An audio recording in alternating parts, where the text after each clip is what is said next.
Is it really a medical conspiracy that goes on in our culture today? I was reading on the internet, and you can see it on YouTube, various places.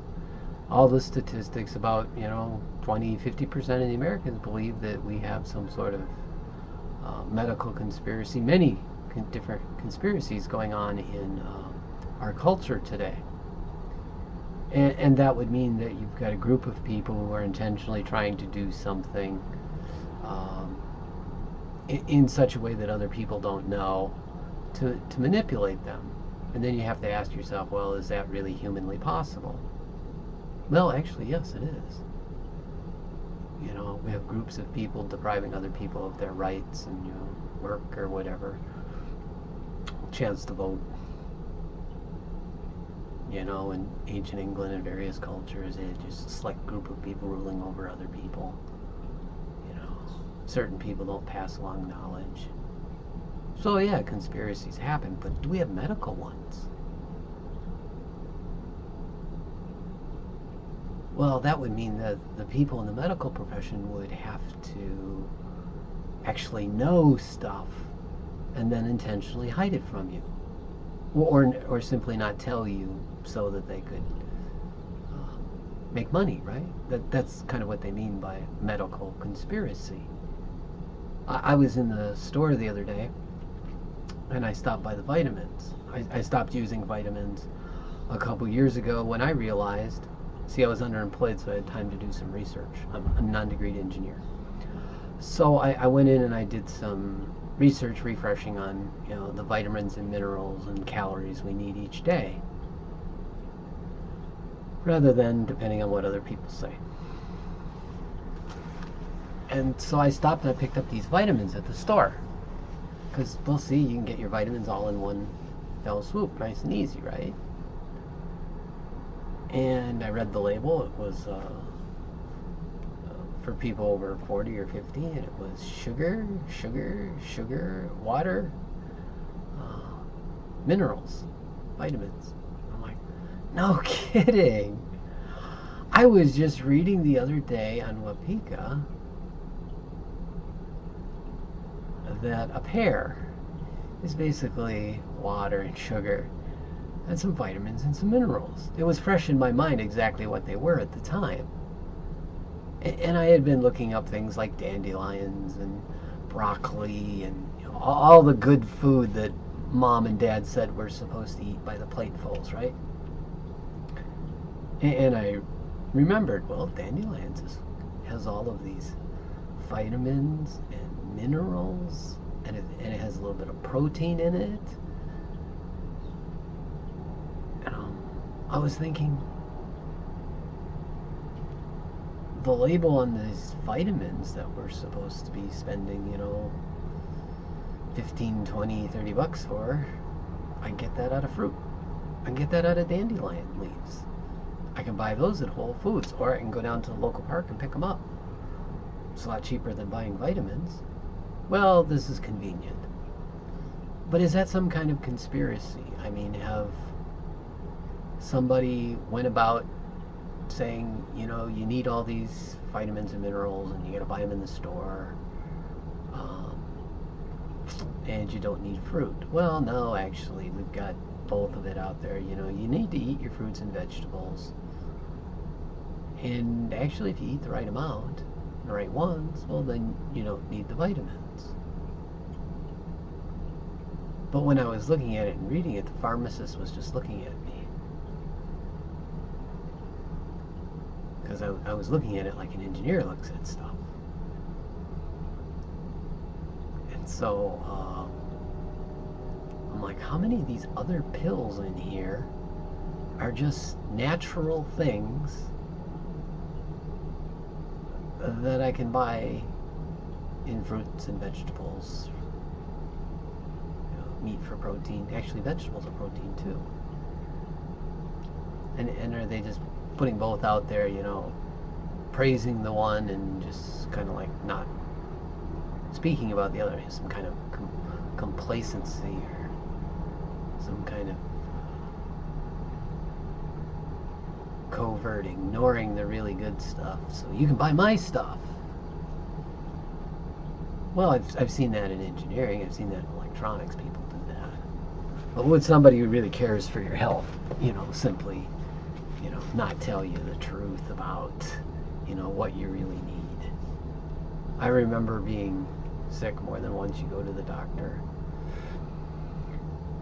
and the doctor says, well, what are you doing these days? I said, well, I'm a student. I'm studying engineering. He goes, oh, he tells you money. I was, well, I don't have a lot. He goes, well, actually, then I'll give you these free pills. They give them to me for free. He goes, but after that, you need to take care of yourself by, eating right, getting the right amount of sleep, and all these things, and then you can avoid coming to the doctor. So that doctor, he told me what was needed for health. He didn't try to sell me his services over, me taking care of myself. Then again, he asked me how much money I had, because when I was a child, they did the same thing. I had blood poisoning, and the doctor says, well, your son has blood poisoning. We should keep him in the hospital for a few days and, do this, this, and this, and this. My mom looked at him and says, well, we don't have insurance. He goes, oh. He goes, well, take him home, do this to his arm, take this medication, and God bless. Well, at least back in the 60s, it was like, well, if you don't have medical care, we'll at least give you some of what you need, and then you're on your own. Much like the early Americans who were like on their own because there wasn't a lot of doctors around. But does that really make it a conspiracy? Well, I was reading in the Fast Track magazine, and the article is Change or Die, and I was reading this back in May of 2005, and it says, continued Levy. Even as far back as when I was in medical college, and he enrolled in Harvard in 1955, many of the articles demonstrated that 80% of the healthcare budget was consumed by 5 behavioral issues. Levy didn't bother to mention them by name, but we don't need to be an MD to guess what he was talking about. Too much smoking, drinking, eating, stress, and not enough exercise. Then the knockout blow was delivered by Dr. Edward Miller, Dean of the Medical School and CEO of the Hospital of Johns Hopkins University. He turned the discussions to patients whose heart disease is so severe that they undergo bypass surgery, a traumatic and expensive procedure that can cost more than $100,000 if complications arise. About 600,000 people each year have bypass surgery in the U.S. 1.1 million heart patients have angioplasties at a total cost of about $30 billion. The procedure temporarily relieves chest pains, but rarely prevents cancer attacks or prolonged lives. Half the time the bypass grafts clog up. Well, it just goes and shows that even though we spend all this money, it's only a short-term fix. The article goes on, and you should read it. Get the Fast Track magazine, Change or Die, 2005, and look it up. There's another doctor, Ornish, I think his name was, Ornish, who has had a special program to reverse heart disease. Yeah, Ornish. And where is it here? Oh yeah, Ornish persuaded Mutual of Omaha to pay for a trial. Researchers took 333 patients with severely clogged arteries. They helped them quit smoking and go to the Ornish diet, go on the Ornish diet. The patients attended twice weekly group support sessions led by a psychologist and took instructions in meditation, relaxation, and aerobic exercise. Actually, it's like the Christian church used to do, where you went to church on the weekend and then you went to a Bible study on Wednesday night. Yeah, I met twice a week. had a good time. At least the Christian churches that I went to. The program lasted for only a year, but after 3 years, the study found 77% of the patients had stuck with their lifestyle changes and safely avoided the bypass or angioplasty surgeries that were eligible under their insurance.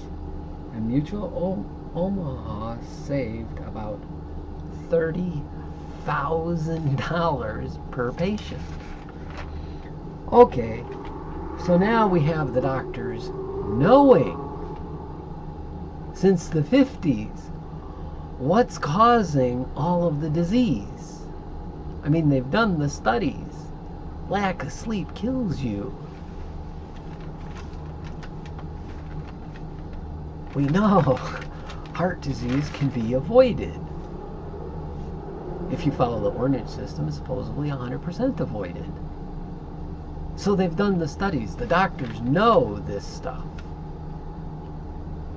And Ben Franklin said, an ounce of prevention is worth a pound of cure. So do we have all this research money, all this attention placed on educating people to change their lifestyles so they have less stress, so they get the right amount of sleep, the right amount of exercise, they don't drink too much, you cut out the smoking? Now, I've told people some of this, oh yeah, well, you gotta die from something. So, there's complacency. Well, does our complacency make it their medical conspiracy? Well, actually, no. If we're complacent, or we're complicit, then it's really not a conspiracy. And if they're complacent, and they're just letting you do whatever you can do, and they're making their money off of it, that's not really necessarily just a conspiracy, is it? Think about it. That's just not caring about your fellow man. I mean, you can tell the person, hey, my dad smoked for many years. The doctor looked at him and says, Lloyd, if you don't stop, those things will kill you. And my dad stopped. Granted, at that point in his life, he didn't have a high-stress job, he was retired, and so the knowledge got through. He didn't need the cigarettes as the crutch he was using. But how many times is it the knowledge isn't getting through? Or maybe the knowledge isn't spoken. Or maybe it isn't asked for. Maybe people are confused and they don't even know to ask the questions. Is it a conspiracy? Is it complacency? Is it convenience? Is it carelessness? Maybe it's all of the above. We are, after all, human beings. Maybe it's control, right? I went to the breast cancer awareness down here at the lakefront. And they showed that you really only have like 2 or 3 ways to detect breast cancer. And so we're doing all this to cure it. And then I looked at another statistic,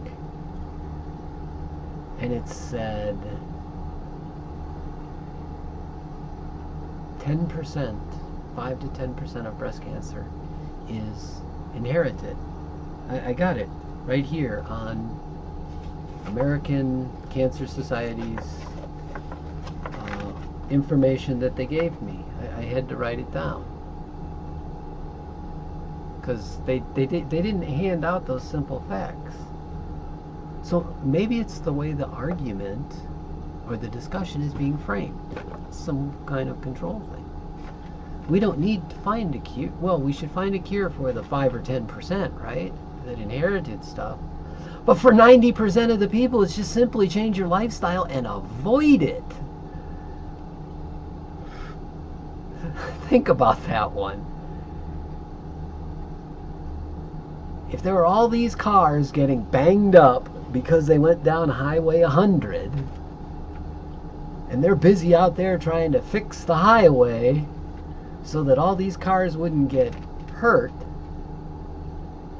but really only 5% or 10% of the people really needed to go on Highway 100, but 90% of the people could take an alternate route, then you're only fixing stuff for 5 or 10% of the cars, right? 90% of the cars can avoid Cancer Road by simply taking a different path, picking a different lifestyle, take a different route to work. You know, you'll miss that bad road. You know, get a good diet, get rest, exercise, drink good water. Presto. 90% of breast cancer can be avoided if you change your lifestyle. 80% of healthcare costs, they know, can be avoided if you change your lifestyle. As the whole article, Change or Die, is about changing your lifestyle. And then, well, as a primitive Christian, I think, well, Jesus said, you know, do what I say and I will give you rest. Obey me. You know, great philosophical teacher of life. I give you rest. And if you study into what cancer really is, you've got cells that are acting like teenagers, out of control, consuming a lot of sugar, not doing much good, not obeying, you know, what your body would like to have it done, you know, doing their own stuff. And if you just, if the cells themselves that get damaged, if they could just rest,